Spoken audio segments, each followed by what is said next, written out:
Accessing library computer data.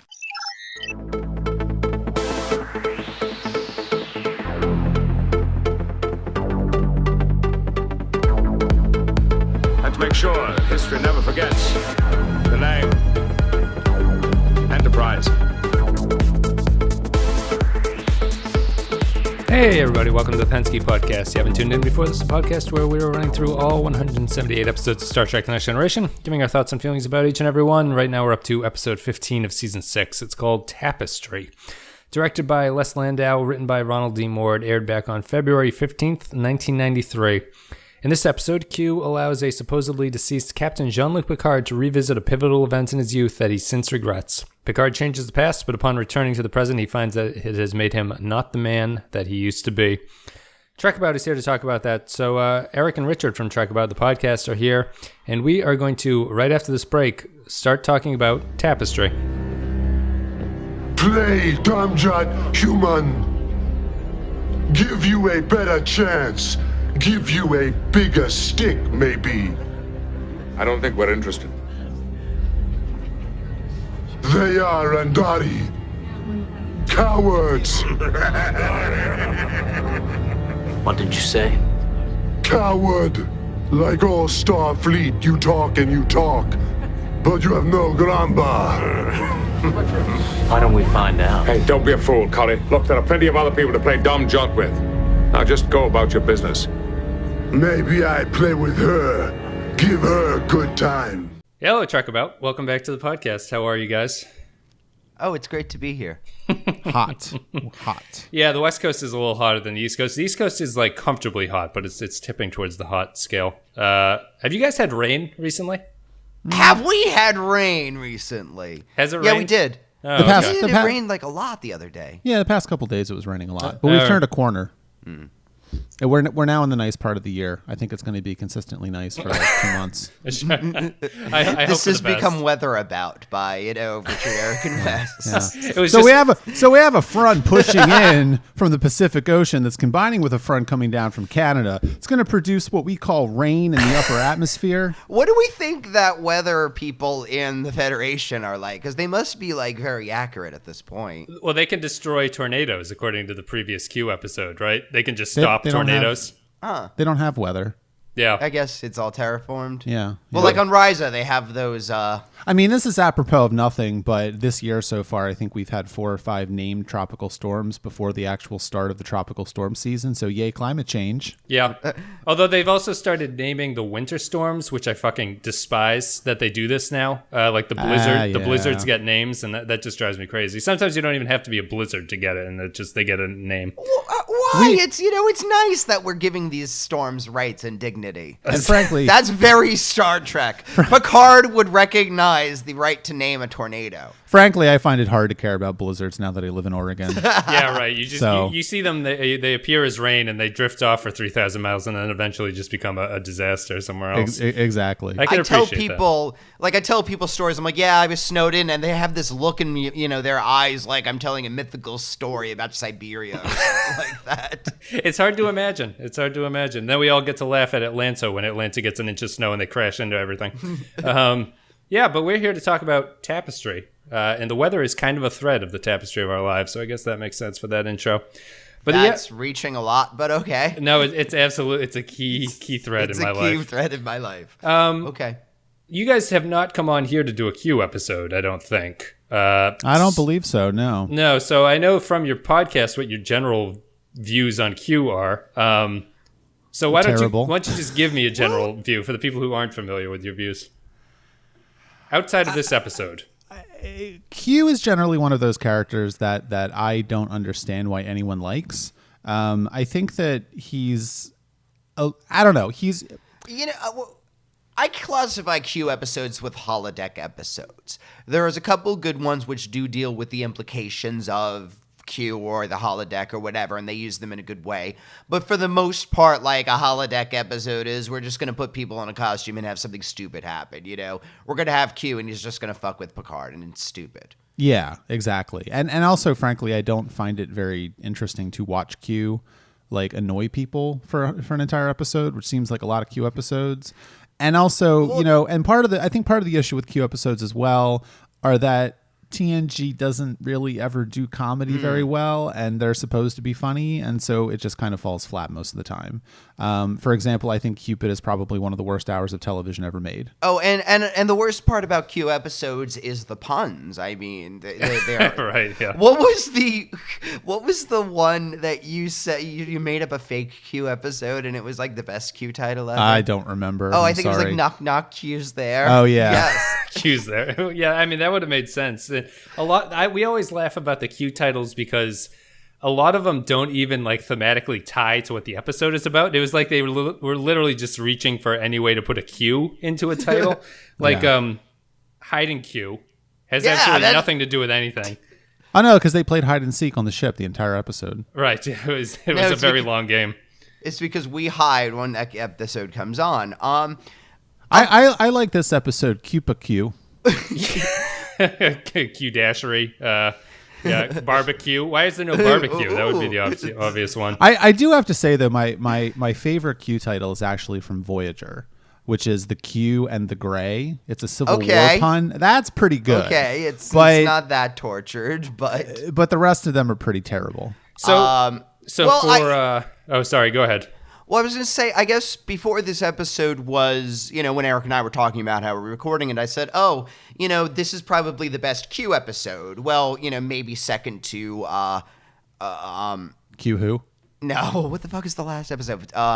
All Good Things. All Good Things. That's not a Q episode. Well, that's exactly what you said. And you said, this isn't really a Q episode either. And I said, well, another one is the one where he introduces them to the Borg. And that's not really a Q episode either. So I think this, as I said, sometimes the show uses Q when it's not focusing around him, as in this episode. This is Q as a vehicle to get into this aspect of Picard's character. And he's not solely needling Picard throughout the episode. So, this does come off as a very strong Q episode. Well, I mean, maybe my final thing I'll say about Q, and then, we can go, I guess, into the episode, is that for me, Q feels like a concept that they had left over from the earlier version of TNG when it was more like the original series in the first and second seasons. I mean, the pilot episode was written by DC Fontana, and she created Q as far as I understand it.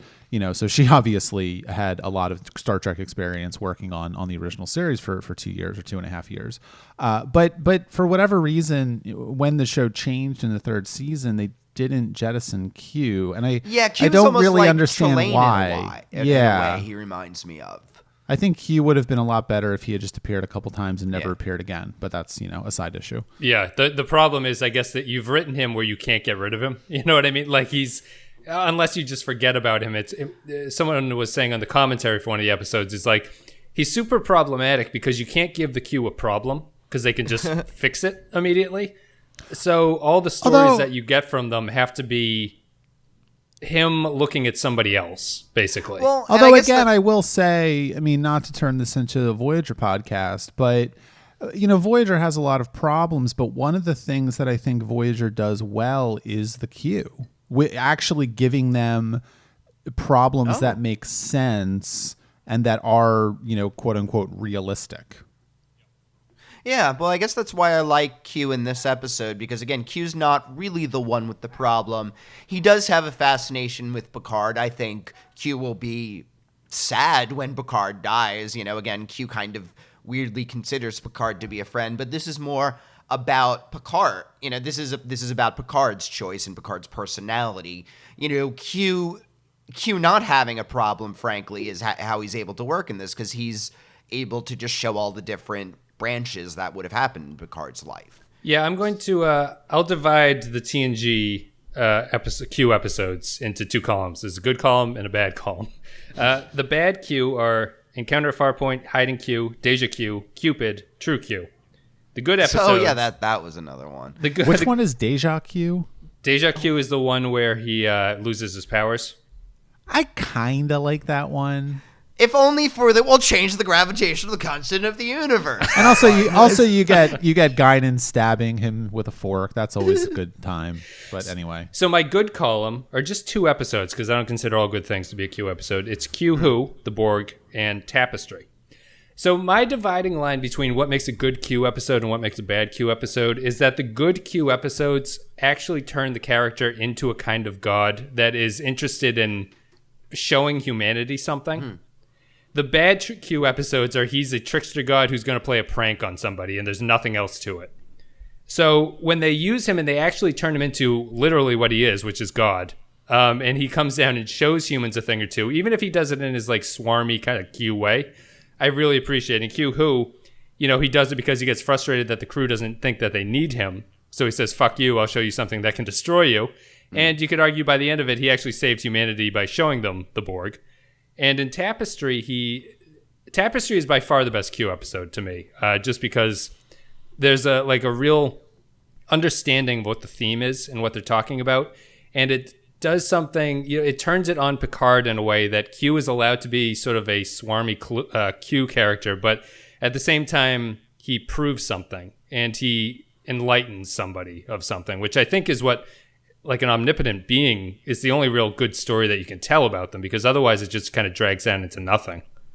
Well, I think, it's interesting because when we discussed Tapestry on Trekabout, I don't know when, 17 years ago or something, it all kind of blends together after a while, that, Richard and I had a discussion about whether or not this actually happened. And I remember that Richard came down on the side of this did not happen, and I came down on the side of this did happen. And watching Tapestry this time, I'm kind of coming down on the side that this is actually all just kind of a sort of a metaphor or an analogy.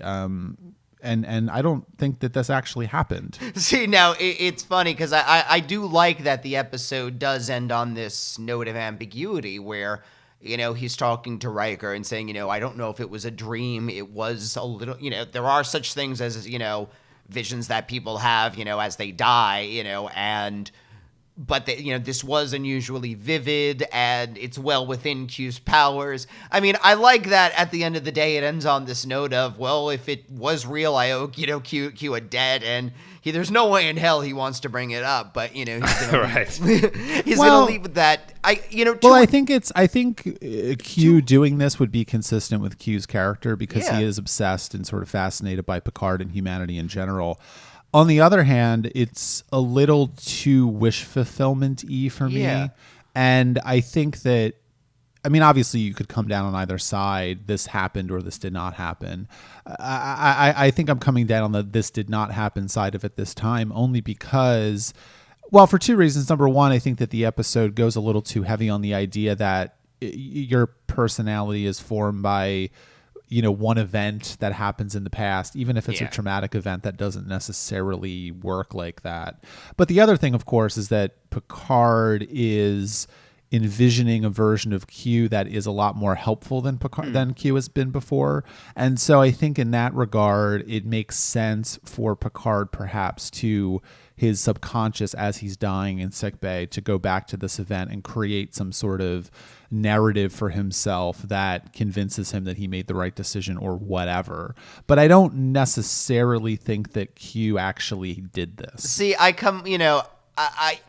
one of the things that strikes me as Picard says to Riker, he was struck by Q's compassion in this, and I don't know, because I think we will see a more compassionate version of Q in All Good Things. Again, you don't really think that's a Q episode, but Q is still in it, and he does seem to have an investment in humanity evolving. And I don't know, I think Q doesn't really show that soft side of himself very often, but at this point, this is Picard on his deathbed in a way.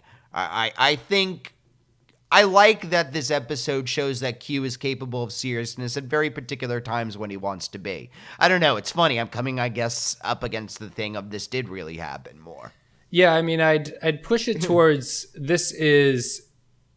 My argument would just be that this is Q's evolution. Becoming so familiar with humanity has sort of changed him, and this is his they don't do a very good staggering job of across the episodes of all 7 seasons that this happens, but this episode coming at the this is the penultimate Q episode coming like right at the end of the show, is appropriate for him, I think. And I think a big part of it is just I guess they really attempted to rein in Delancey's performance as him for this one. And I so think that this performance is what the character always should have been.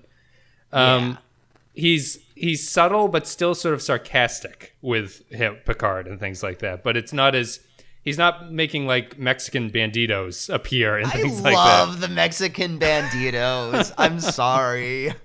You should be sorry. It's tough. I just think it's Lo siento. I'd have to imagine that I would hold the opinion that this did happen. I don't know if like narrative wise, I would just argue I guess I don't know how else they saved Picard outside of Q's intervention when he seemed to be dying. No, I mean it's Dr. Crusher. We can. You want to pass it off to her? We can accept that she pulled off a miracle at the last minute. Yeah. And I don't know. I guess what I'm coming either way. I think it's clear that it doesn't necessarily matter in this.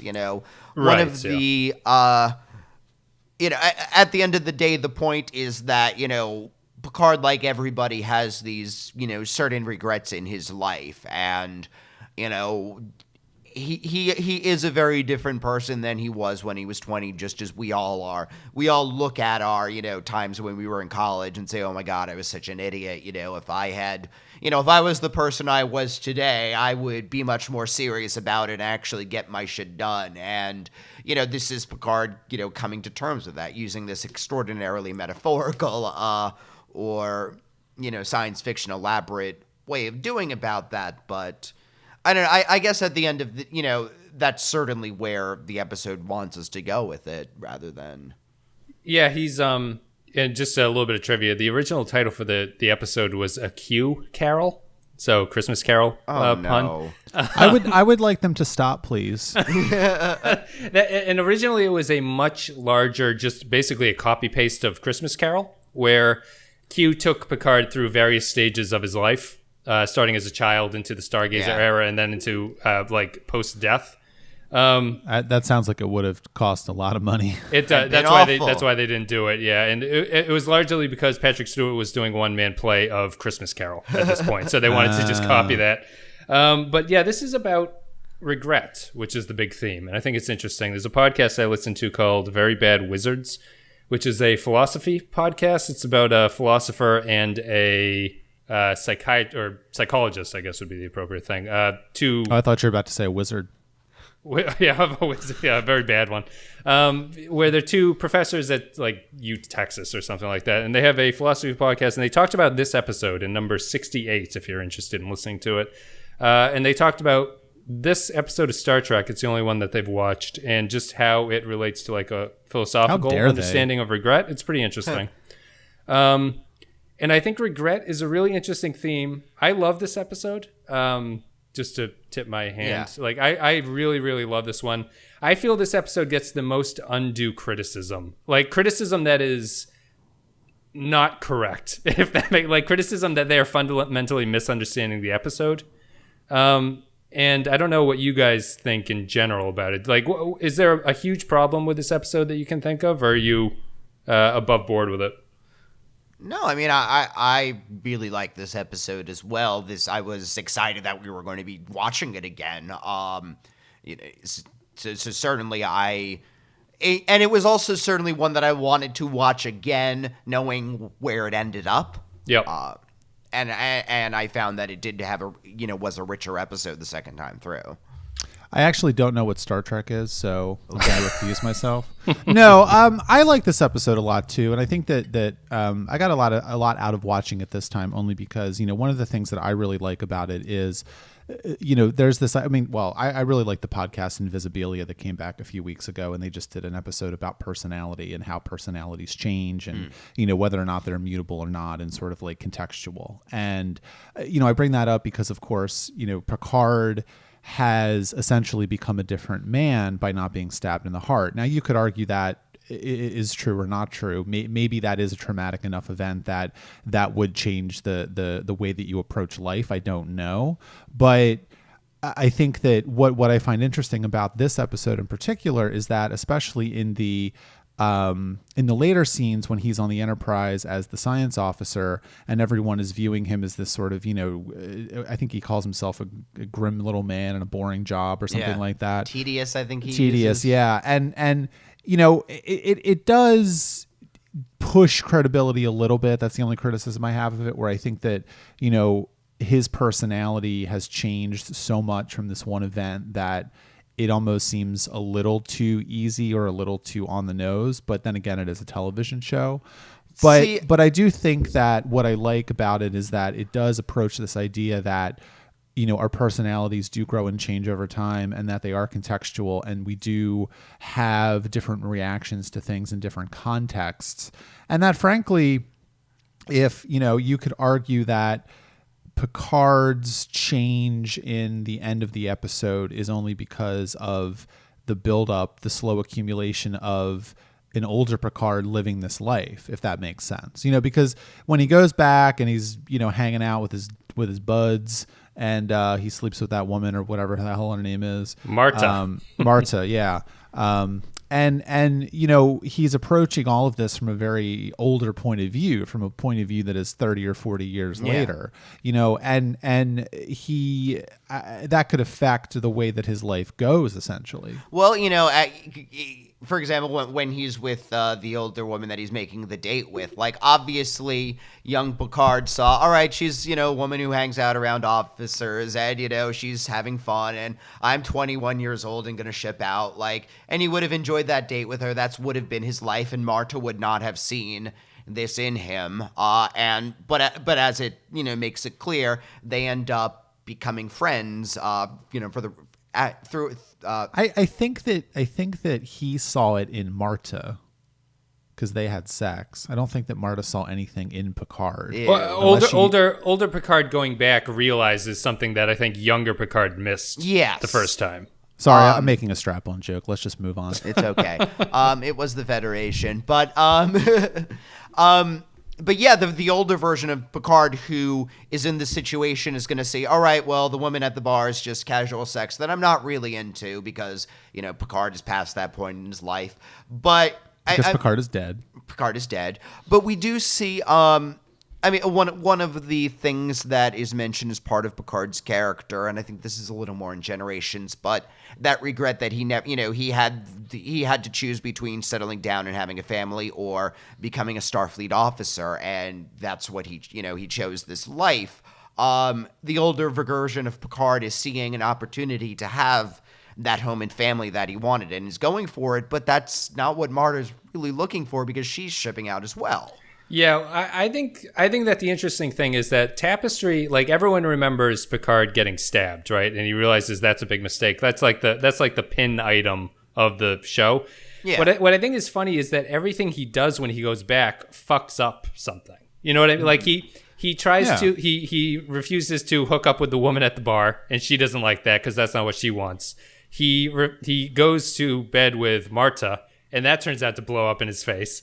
So I think it's funny that everything, his perspective as being older just goes back and it screws up basically everything that was okay in the first place with him. Well, that line of cues when he's like, all right, well, you've already alienated your best friends, you've had a drink thrown in your face, what else are you going to do wrong? Right. Yes. I just think it's a really well constructed episode that sort of, it builds on itself nicely. Everything kind of pays off a little bit later. Like everything that he does mirrors what the mistake is that he's making. And it's interesting that his regrets are, I think it's a really interesting idea and stance on regret about what regret actually means to a person and how you go back and fix it if you want to. See, one of the things I'm thinking as we're talking now is, the Mr. Picard sequences at the end where he's just this lowly science officer and how that doesn't quite work. I almost wonder if it would have made more sense in those sequences to, instead of being in Starfleet, he's back on the Vineyard. Number one, that would have paid off seeing his father earlier on, but I mean, that kind of makes more sense for Picard. He goes in Starfleet, he doesn't really do that well, he never stands out, and eventually he just quits and goes back home. Yeah, I Yeah, could 'cause have seen the there's- incident being it scared him so much that he abandoned that track completely. Yeah, that too. Yeah. Well, there's this idea that is kind of introduced by Riker when they're having that conversation in 10 Forward, and it is kind of funny that this version of Picard would end up on the Enterprise, but then again it's a television show and they already had the sets and the actors. Yeah. That And as Q said, nothing else is going to change, just your life. So Yeah. And so what I think is really sort of revealing about that conversation is where Riker says, hasn't that been the theme of your entire career? You've never been willing to do what it takes to get where you want to be. And on the one hand, that totally makes sense, and that's kind of how Picard has ended up as a 55-year-old lieutenant junior grade science officer.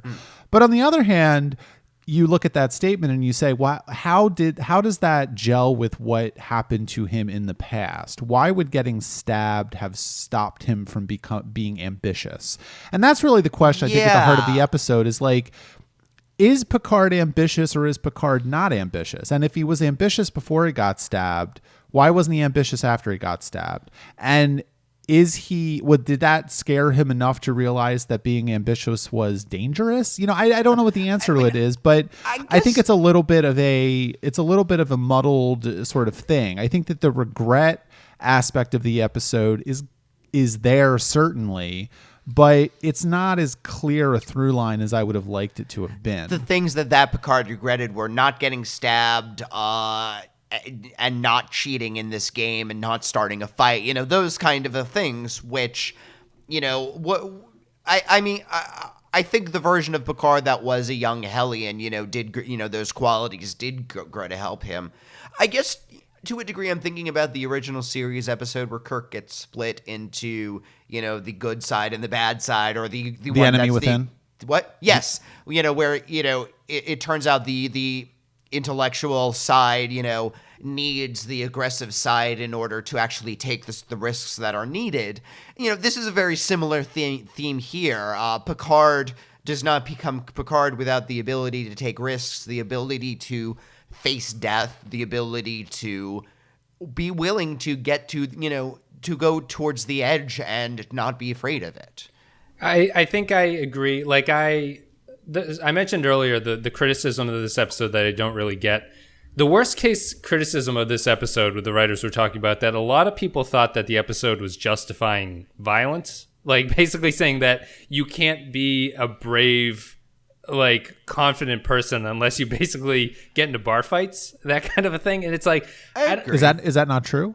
yeah, right. I mean, it's the first step in like the booklet that you have to read for your self-help. But I mean, I think it's just such a lazy criticism of it. Like, of course, violence isn't good, but it doesn't mean that the violence that happened to Picard clearly would have an impact on him. Like that's my sort of thing. And I can understand.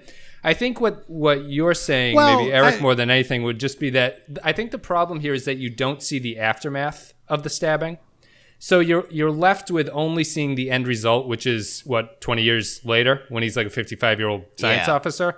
If you had seen him sort of like, you can't do this in the episode, but if you had seen him going through the process of why he sort of decides not to be as adventurous or risk not averse, he would turn out a different way potentially. It almost seems like one of those video games where it gives you a very broad choice. Do you take the safe path or the risky path? And, there is no gradient in between that. There's no version of the safer path that he bumps upon a risk a year later and is able to, go through that one and ultimately. And there's, so yeah, I guess it does try to do a little too much in the one episode. Well, I think it has to, and I understand the criticism of it. I think it has to make a very big statement about what he's doing, and like I clearly don't think that one event is going to have that impact on your life. But as a metaphor, I think they chose an appropriately huge event. I guess would be my argument about it. I guess there is the sense that this time is locking in his personality, and then, everything is going to go on autopilot afterwards. And so, he's made several decisions that were cautious and older. And so he's going to make the rest of his life like that. I mean, I guess the way that it tracks for me is always that young Picard was very ambitious and very hungry, but he also thought that he had a lot of time. And once he got stabbed, that ambition turned into some sort of like I could die at any moment, so I have to really push myself as hard as I can to get as high as I can. Yeah. And if that does not happen, of course, then the ambitious Picard just kind of floats and he's kind of lazy. Now, I guess you could kind of see that because it seems like the younger Picard spent most of his time waiting for his first deep space assignment, drinking and fucking. Yeah, so, who knew he's Picard going to was hang out such a pussy hound. It's like that's a revolutionary detail that they put into this. He's going to hang out in 10 Forward, though. Yeah. Yes, yeah, he would be Guinan's. Maybe that's how they met. Maybe this was before the stabbing, although that's been revealed clunkily. Sorry, I interrupted you guys.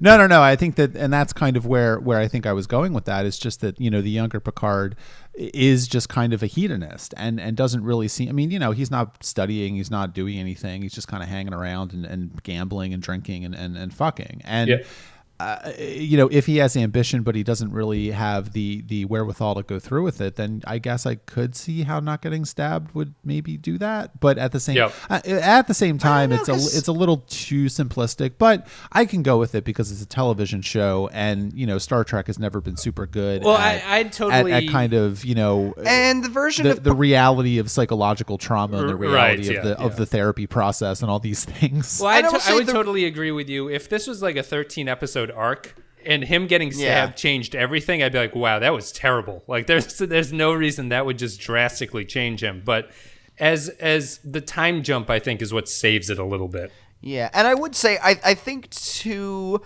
And again, sorry not to cut Richard off, but I think that looking at these sort of logical inconsistencies in the episode, I think is more ammunition for the idea that this did not actually happen. Yes, yeah. I guess to a degree, I also see as because the version that was the hedonist was the version that got stabbed. The version that's taking let's be calm, is the version that doesn't. And so, Picard, as we know him, also does.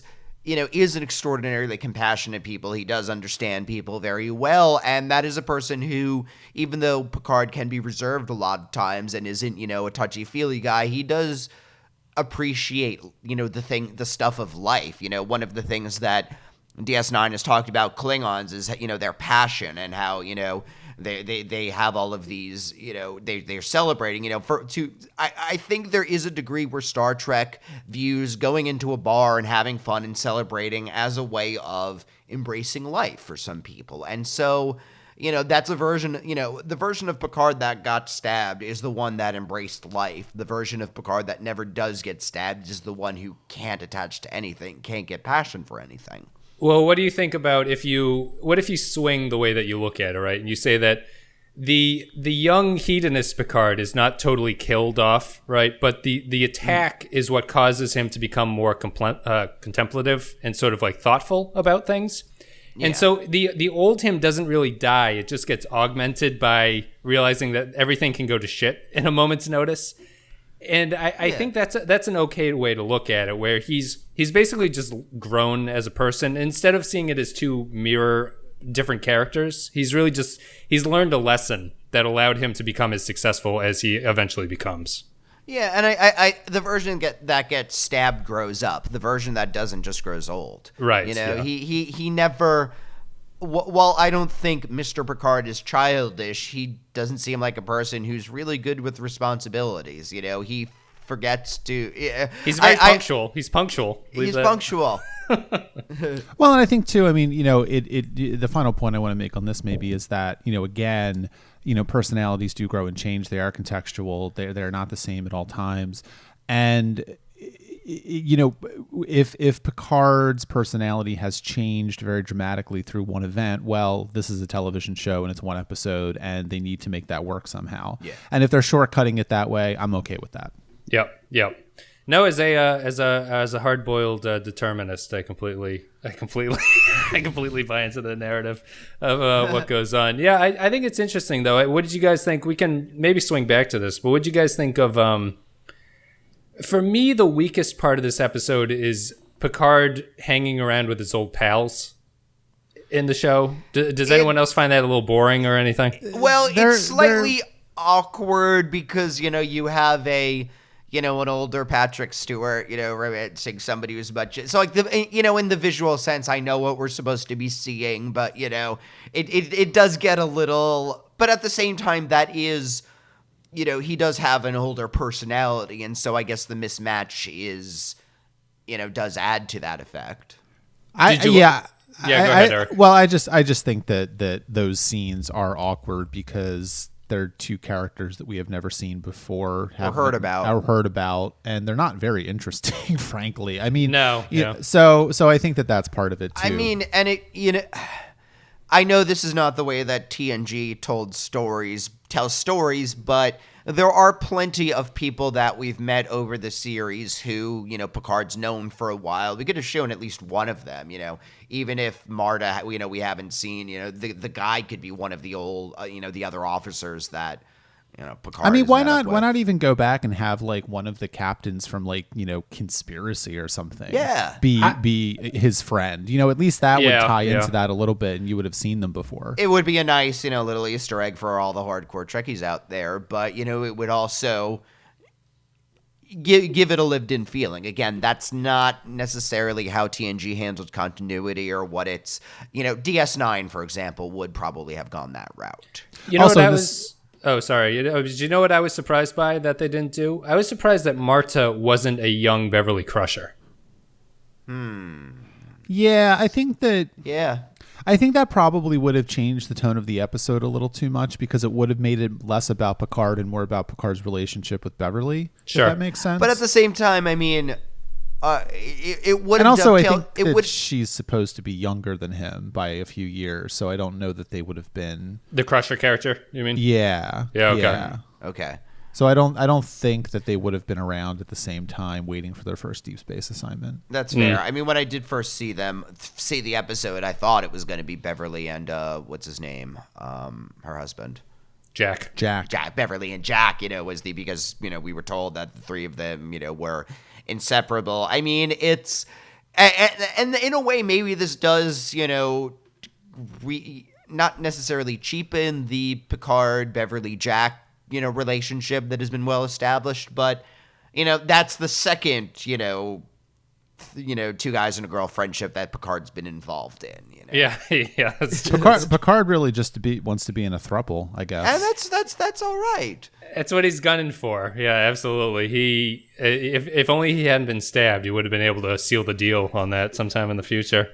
That's too bad. Yeah, it's I was a little bit surprised by Beverly. I just find those two to not be particularly interesting. And well, I think also that the actors that they chose, I mean, not to be like, horrible, but they're not very charismatic. And I don't know that they really, I mean, I'm not sure, I don't think that they were given much to work with, frankly. I don't think that they really have a character other than these were Picard's friends when he was 22. So, so I just kind of feel like they're just kind of there. They're there really to serve a function.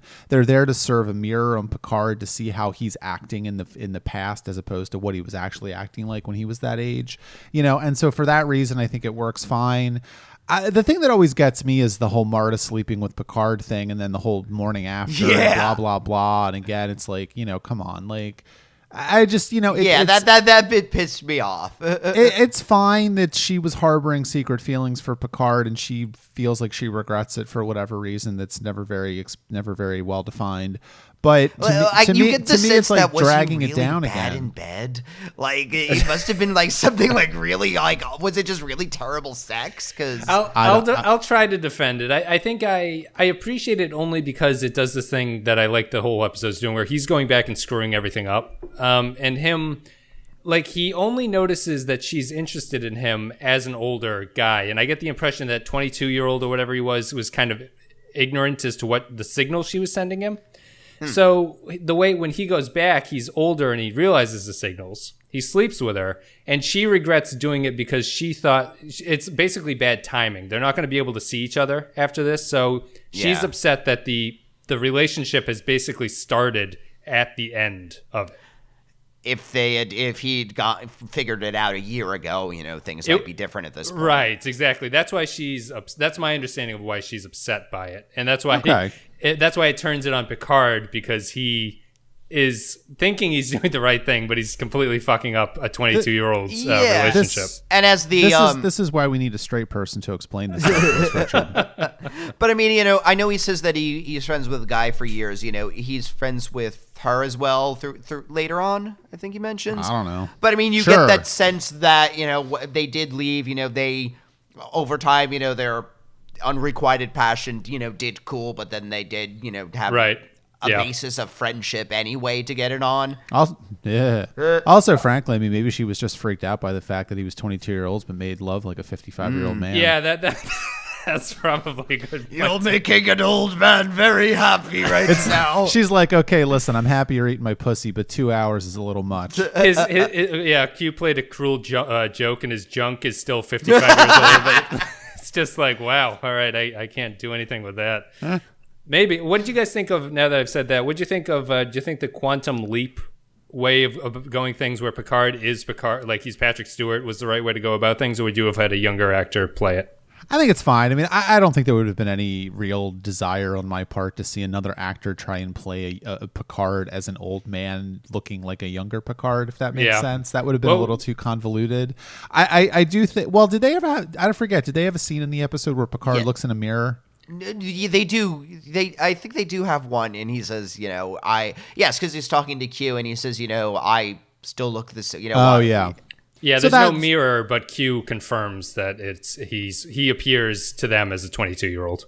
It works for me. I always do think that for whatever reason, Patrick Stewart seems a little he seems very muted in this episode, and I'm never really sure why, because there have been other episodes where he's been pretty, excited and dynamic, and I don't know if his performance was done that way to highlight the discrepancies between the young and old Picard. I imagine so, but that's my only real, I guess, problem, if there is a problem with Patrick Stewart playing the old Picard being the young Picard. Yeah, I mean, after the disaster of Rascals, I don't need to feel the need to switch the actors with other people and have them play it. Because how many different Picards not of French descent? Yeah, like there have been like 4 of them or something that have been different actors at the various points. So. Yeah, young Picard. Yeah, this little middle-aged guy, and then the 22-year-old, I guess. Yeah, that's a good point. I can appreciate that. I just his subtlety also is kind of playing off of Q's a little bit, right? Like Q's toned down, so I think Picard isn't as easy to get enraged by him. And I do want to say that this has been the best directed episode of season 6 so far, for people keeping track about that shit at home. Every reveal of Q is very pleasant. How they just pan over and he's doing something else. I just like that kind of stuff. I think it's clever. And also the slap that he gets in the afterlife at the start knocks him into the past, which is a really cool direction choice. I really appreciate that. I do wonder if maybe they had more time to set this episode up because so few of the main characters were in it. I don't know. Yeah. I mean, you're just working with one actor, right? When you're doing direction at this point. So it's really just like you and Patrick Stewart sort of hammering out what you're going to do and how you're going to go about things. Yeah. I just, I mean, it's a decent, good, solid Q episode. I don't really have anything outside of that. I did not really appreciate, but I didn't agree with the criticism that was a lot of online stuff I was reading just about glorifying violence. It does not glorify violence. And this is also probably it is the most violent Star Trek episode of Next Generation, I think, right? Can you think of anything worse than the knife through the chest? When the head explodes in Conspiracy. Oh, that's true. That's pretty bad. That's very maybe Yar's death is dramatic as well, I guess, in that regard. Yeah, maybe the head exploding. Yeah, I think the only thing that in a set direction thing that bothers me about this episode is that they keep calling it Starbase Earhart, but it looks like there's like sunlight coming in. And I'm just kind of like, where the hell are they actually? I thought they were on a planet. I thought they were on Earth, actually, now that you've said that. Like, I don't know where they are. I guess they're... Yeah, but they call it a star base, so that implies that it's like in space. Yeah. So maybe is it like there are suns in space, Eric? Is it artificial sunlight? And if so, like, why don't they do that on the Enterprise? Because that seems like a really good idea. Well, you guys watch Generations. One of the things that always sticks out in my mind is when they're in 10 forward and they're like, hey, we have a movie budget, and they light the shot in 10 forward where Soren meets Picard is lit by the outside sun. Yeah, that's really nice, actually. I like that. It's nice. It's very weird. It feels so. Just after you've been watching the show for 7 years and you watch that, you're like, "What the hell happened to all the lighting in here? What's going on?" But it's just you get some money, you can spend it on lighting, I guess. I like the set design here. They originally the production was as the Christmas Carol. It was going to go to on set, on location shooting, so they had to cut that, obviously. I think the other thing I wanted to mention is that always bothers me about this episode is that the Starfleet uniforms that they're wearing they just look a little cheap.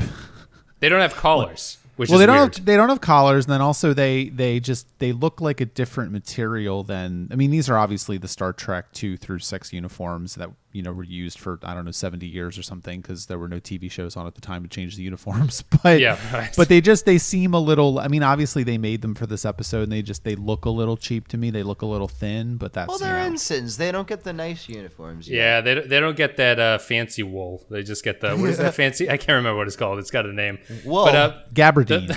Gabardine. There you go. That is true, because you do still see extras walking around. I think in season 7 of TNG in those horrible spandex uniforms from the first 2 seasons. So they couldn't replicate them for some reason, so they just had to give hand-me-downs.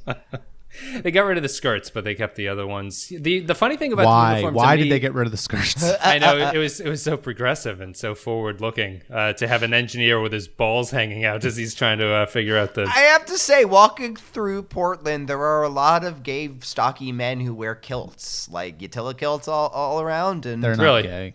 What? They're not gay. Many of them. No.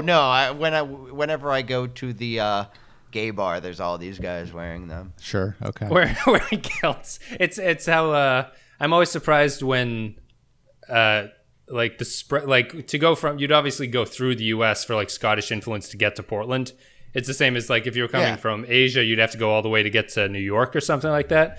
It's always funny to me how widespread all this stuff is. Yeah, but the kilts in Star Trek don't really work out for them. The funny thing about the uniforms that I noticed was when Picard flashes back to the past and he meets those two guys, his two buddies, for the first time, they're hanging out, so they have the thing unbuttoned, the little lapel that's hanging down in front of him. And when he's like, "Well, I got to go out and do some business," he just buttons it up and walks out the door. It's like the least amount of thing you can do to become comfortable in a uniform is to just unbutton that little button and then decide you want to hang out like that. Let me tell you, that is very comfortable when they do that. It's not even the loosening, the cliche loosen the tie as you sit down and like crack open a beer or something. I don't know what it is. It's weird. I will say that my pet peeve before we close this is they do another thing in this Q episode that you guys need to explain to me why they do it in every single Q episode. Picard goes, "This isn't real." Why do people insist that what Q is doing is not real? I do not have an answer for you. What Q is doing is real, right? He is actually altering. Well, but what's real, really? It's Star Trek TNG becoming a solipsistic exercise in. It's basically, they got that line from a college sophomore, and they really thought it was brilliant. Yeah. It always drives me crazy. When the pig planet's Riker screaming, "This isn't real," as he's getting like shot at, and it's like, it seems real enough, Commander.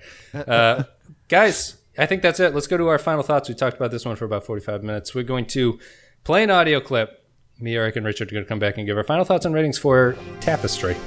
I gave you something most mortals never experience. A second chance at life. And now all you can do is complain? I can't live out my days as that person. That man is bereft of passion and imagination. That is not who I am. Au contraire. He's the person you wanted to be. One who was less arrogant and undisciplined in his youth. One who was less like me. The Jean-Luc Picard you wanted to be, the one who did not fight the Nausicaan, had quite a different career from the one you remember. That Picard never had a brush with death, never came face to face with his own mortality, never realized how fragile life is or how important each moment must be. So his life never came into focus. He drifted through much of his career with no plan or agenda, going from one assignment to the next, never seizing the opportunities that presented themselves. All right, we're back. Back with Tapestry. We pulled on the thread. There were a lot of threads in this one, actually. I really like this episode, but you guys let me know what you thought first. And if you guys are on YouTube watching this, you can click in the upper right-hand corner of the video, click that little poll button, and you can leave your mark on the internet about what you thought about this episode. So, you guys, how about Eric, you go first? Sure. I like this episode. I think it's definitely one of the stronger late season TNG episodes. It's definitely one of the strongest Q episodes, if you can consider it a Q episode. And I like it for, being a Picard-centric episode, I think in a season that didn't really have a lot of them. Not that Patrick Stewart was forgotten, of course, but, as the show went on, I think that they sort of not lost interest in him, but were finding more interested in other characters. Well, I think just finding, less, they had less and less to say about Picard. And so this hitting on this idea of going back and looking at his past and seeing how that shaped the man he is today. And, it's something that I think, this is kind of one of those classic Star Trek episodes that examines a lot of sort of the human condition, quote unquote. I like this one. I think it's good. I'll give it a 4. 4 out of 5. 4 out of 5. No. I just wanted to tie into your point about they stopped sort of focusing on Picard, or not quite what you said, but the lack of Picard story. My big realization doing this podcast is this has been the first time I've ever watched them all through sort of in order, and the lack of, if you had asked me to guesstimate what percentage of episodes of TNG were Picard centric before I started watching this, I might have been crazy and been like 80%. And it's clearly not the case. It's kind of shocking to me how little he is a central character in a lot of the episodes. Yeah, he's not a central character in a lot of them. I mean, I think he might get 3 or 4 episodes a season, maybe. Yeah, that's what I've been tracking. He gets about 3 or 4, which is the most, but it's certainly not the most of the episodes. Yeah. Anyway, Richard, what'd you think? Well, I do like it for the appearance of Nausicaans and Domjot. Play Domjot, human. I that's a classic line, man. Richard, you can't see this, but Richard is actually dressed as a Nausicaan right now. I have the little teeth things, which is why I sound so nasal today. But no, this is one of the best Q episodes, and I think it's a great examination of Picard's. I really like the way that the narrative is told. I do like this theme of, alternate choices. I like that they show a fairly clever way of going about the alternate choices. I'll give it a 4.5 out of 5. 4.5 out of 5. Yeah, I'll give it a 5. I think this is the last great episode of Star Trek. Eric, the last time we were talking, you mentioned you thought Inner Light was, but I think it's Tapestry. I think Tapestry is really, really good. Them's fighting words, Wes. It is. Them's fighting words. But what about Sub Rosa? Well, Sub Rosa is a different thing. The other thing that this is, I've started to be able to tell the good episodes. The good episodes, as I was saying before, how I couldn't realize how little Picard was in this and the things. What's funny about going through this has been the episodes that actually emotionally affect me are few and far between. And I say that as a total fan of the show. There are very few episodes where I feel on an emotional level, I feel something. Sarek was a big surprise of season 3 that made me feel that way. Best of Both Worlds is that way. Yesterday's Enterprise. And Tapestry. Q's final speech in Tapestry makes me really... It gives you the goosebumps. I don't know how else to describe it. I think it's really good. I'm going to give it a 5 out of 5. I do just want to follow up on one thing you said there where you don't feel a lot of emotions a lot of the times. And I'm assuming you mean sad or positive emotions because there must be a lot of episodes that fill you with rage. Yes. I guess that goes to define an emotion. Yeah, I guess it would be... what would be the emotional divide? I guess it would be... Yeah, I guess it would be emotional, pleasantness. I guess would be the way to describe it.